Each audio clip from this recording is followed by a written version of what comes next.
Hello, this is my case study presentation on meaningful monitoring. This was from case study D, the second one, titled Meaningful Monitoring. And in this case study, Mr. Lind is a special education teacher for junior high students. And the issue that comes up is of dissatisfaction that he's having within his method of progress monitoring. Mr. Lind feels that the portfolios he has to show the students' progress are not individualized enough and are not fully accurate of their progress. So the first question is, what are some of the changes Mr. Lind can make in order to achieve his desire to have a more visual and accurate system of monitoring how his students are progressing toward their goals? So 3 changes that Mr. Lind can make to achieve his desired goal are further specifying students' goals, repeating the same goals, and conducting more frequent progress monitoring. So for specifying students' goals, creating sub-goals of the pre-existing goals his students already have set will allow Mr. Lind to more clearly observe the strides in progress that his students are taking. Narrowing down the goals into more detailed ones prevents the common misconception that students might be progressing more than they actually are.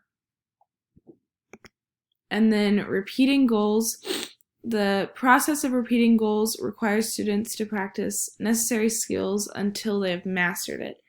So a common mistake that teachers make is to immediately have the student move on to a new skill once they've learned a specific skill.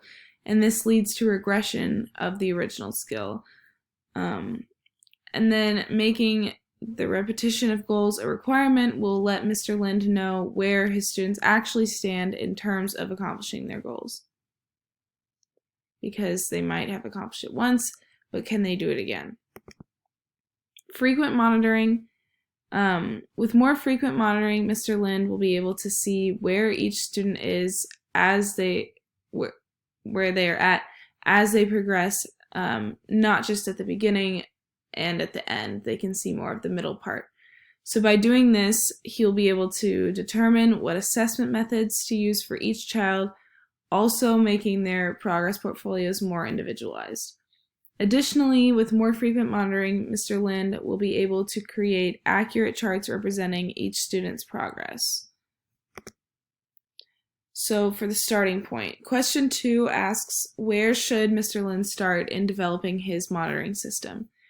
So first, he should structure his lessons to fit district, state, and national requirements, while still including differentiated instruction for individual students. After ensuring that that is being done, he should make appropriate rubrics for each assignment they do in class. Appropriate differentiated instruction. Keeping portfolios is an essential part to maintaining effective progress upkeep because they act as a form of assessment for students. In using the portfolios, it is crucial that Mr. Lind designs lessons that utilize the district, state, and national standards so that if observed by any other educators, their use can be clearly noticed.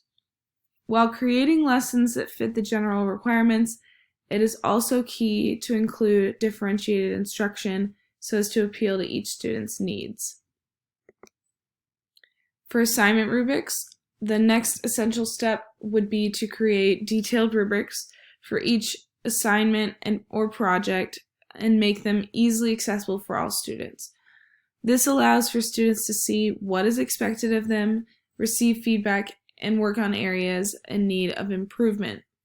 Rubrics grant the students with some creativity in the activities and pieces that they create for class, while still having set expectations which allow for assessment.